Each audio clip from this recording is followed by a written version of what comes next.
So I have a video on my channel called Bitcoin to $1 million, and that video is one of the most popular videos that I've ever put out. And I'm going to turn it into a playlist because I realize how many people are interested in the topic. And what I like the most about that video is that I think some people are attracted to the title of that video because they're just focusing on the money, which is a short-term focus. It's the technology. When the content of that video, it's all about I go through the rationale and how the technology is needed and can ultimately change the world, in my personal opinion, and how I believe it will. I believe that we're on a collision course where centralized governments and centralized financial monetary policy is going to collide with a decentralized blockchain technology. Now the question is exactly what does that path look like? In that video, which I'll add at the end of this video, on the end card at the end of this video when I finish watching it. But in that video, one of the things that I talked about is there comes a point in time where people lose faith in the dollar, and ultimately what ends up happening is that they start looking for another safe haven currency. You see, this headline came out yesterday, and basically Russia plans to ditch US dollar for Bitcoin, says university professor. Now, I want to kind of go through this article here in a moment, but here's the thing. A lot of times most people don't truly understand what current sort of financial system that we have. Our financial system has always appeared to work.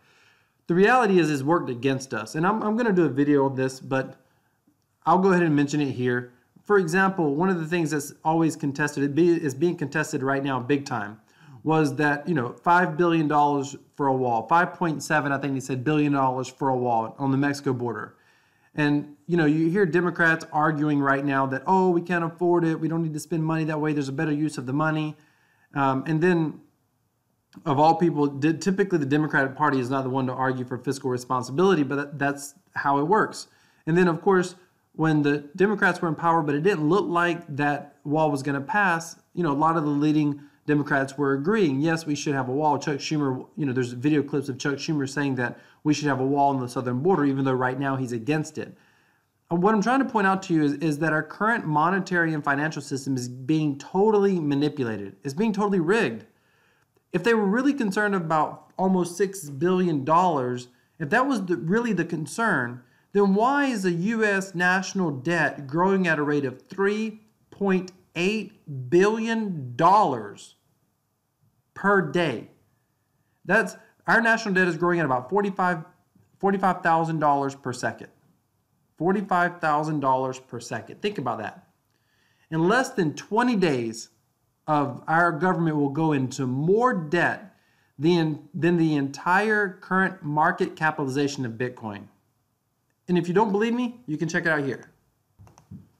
This is usdebtclock.org.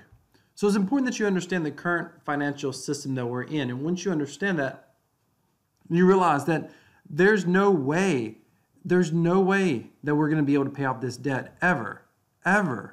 And so what's happened is the dollar used to be the world reserve currency because at one point before we went off of what was called the Bretton Woods Act, I think I said that right, it was Bretton Woods something.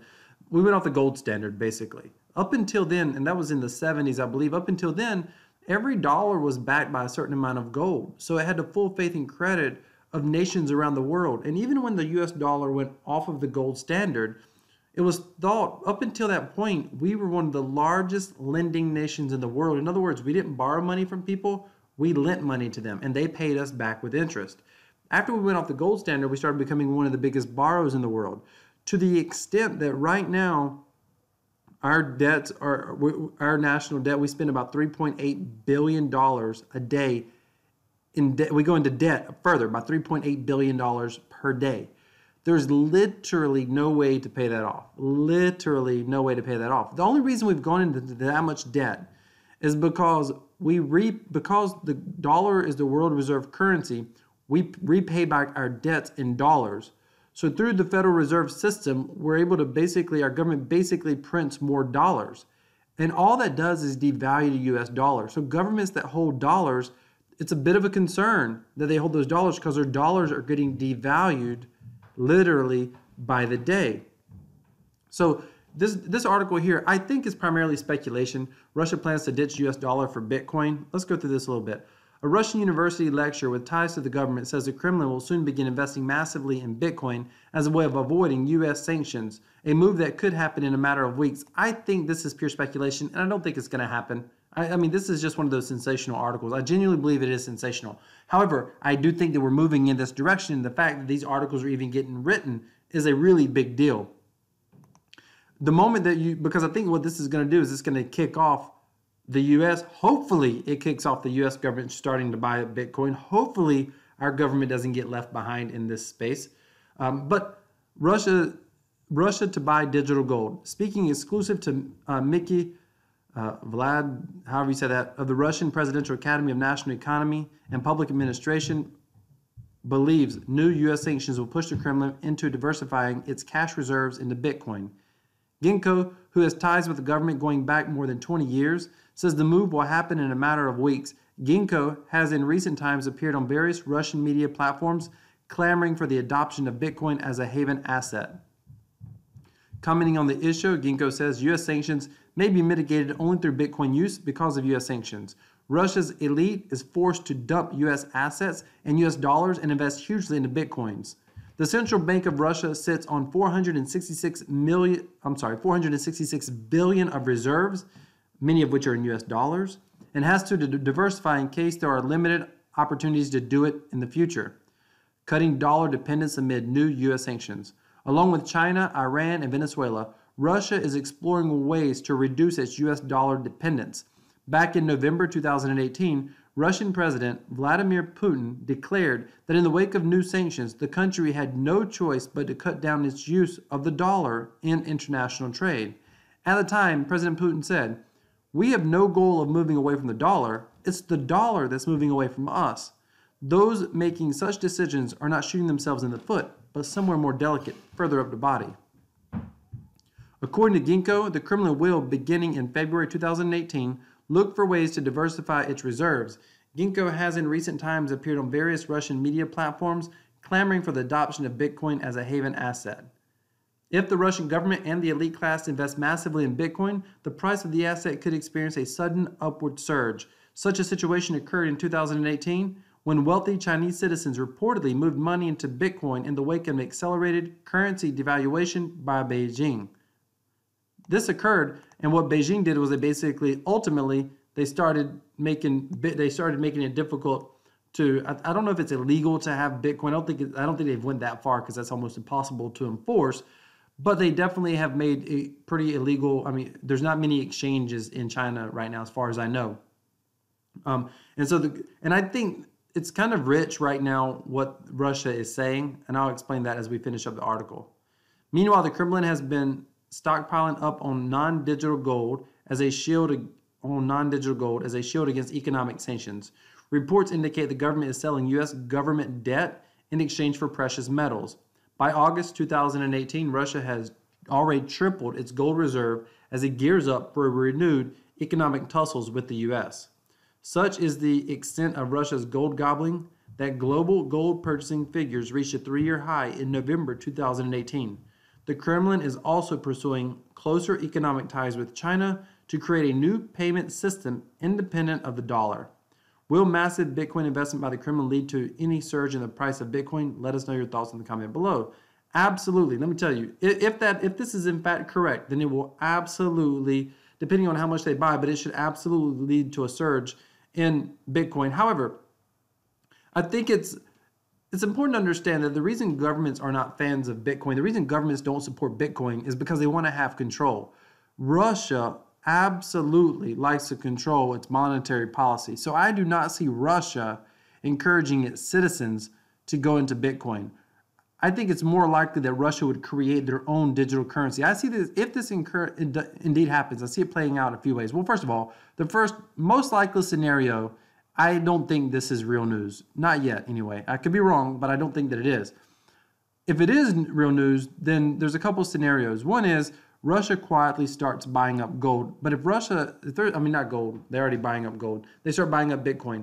But if Russia's government starts buying up Bitcoin, some of the largest Russian oligarchs are going to start buying up Bitcoin as well to protect their own assets. Get it? Asses. But they're going to start trying to protect themselves as well. However, just like China, made it very difficult for Bitcoin companies to exist in the country, and I think they shut down a lot of mining operations, I don't see Russia being friendly to Bitcoin for its citizens. However, and I think that's the biggest reason why they don't want to go towards Bitcoin. If they start scooping up Bitcoin, they don't need to circumvent the US dollar in the Bitcoin. Currently they don't need to. Currently, they can work with Iran, they can work with China. There's already been some talks of creating a basket of currencies that is not tied to the US dollar, and some of these other countries can use that basket of currencies. I think that is a more likely scenario right at this moment than I think that they're going to start leading in with Bitcoin and buying up Bitcoin. Again, I could be wrong, and it's okay if I am, because if they start buying up Bitcoin, then that's going to start leading to mass adoption far quicker and far faster. The reason that I think Bitcoin is going to get to $1 million per Bitcoin or more is because I believe that ultimately mass adoption will occur. That's the only reason I believe it. I don't really, and that's more important news to me than Bakkt or any other exchange coming online. I could care less, really and truly, about the exchanges. I think the exchanges are just more of a short to medium term play, which is fine if you're trying to trade in and out of the market. But I think the real big play is long-term mass adoption of Bitcoin. And I think that it's going to be governments getting involved at some point. I think at some point, governments will start to get involved. I think there's going to have to be more. I think they're going to have to lose faith in more than even just the US dollar. I think it's going to take a little bit more than that. Again, I could be wrong. One thing about my channel, I always reserve the right to be 100% wrong about 100% of everything 100% of the time. So don't ever think that I'm giving out financial advice. It's just watching this, being an enthusiast in this space and an investor in this space. When you just look at what's going on, you try to think about how it's going to play out. Governments do not want Bitcoin to be their main source of currency. And a perfect example of this is Venezuela. Venezuela has an issue with their currency. It was hyperinflated, which means that it lost a tremendous amount of value. But here's the question. Did they go and grab up Bitcoin? No. They created their own digital asset called the petrodollar. And I believe that Russia is more likely to do the exact same thing before they would just rush into Bitcoin. However, what's interesting enough in Venezuela is many of the citizens still went into Bitcoin. And so I think that because the citizens knew, wait a minute, if the government's trying to create a government-backed digital currency, but we already don't have faith in our government's monetary policy, why would we use their backed digital currency? We might as well just go into Bitcoin.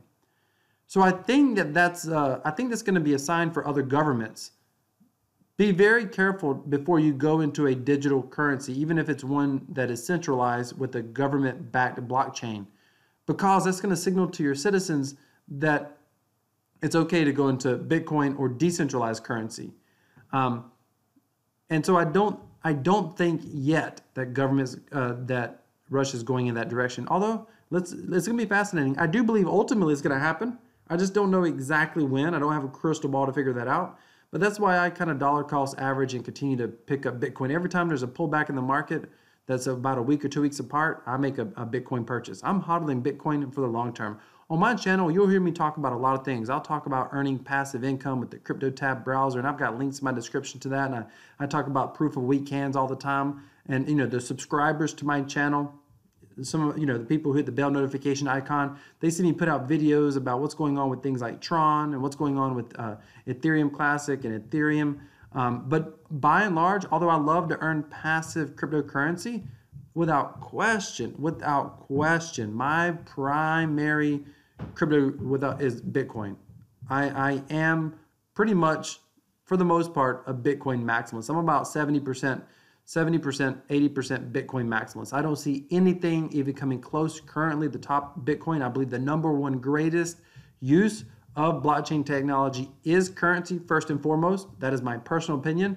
So if you tend to agree with that, then I encourage you to subscribe to my channel, hit that bell notification icon, give me a thumbs up. Also, if you haven't seen it yet, on the end of the screen, you're going to see the video Bitcoin to $1 million. I encourage you to watch that video on how I believe that one Bitcoin will ultimately be worth $1 million. Subscribe to this channel. Let's join the crypto revolution together. Thank you so much for watching. Have an awesome day.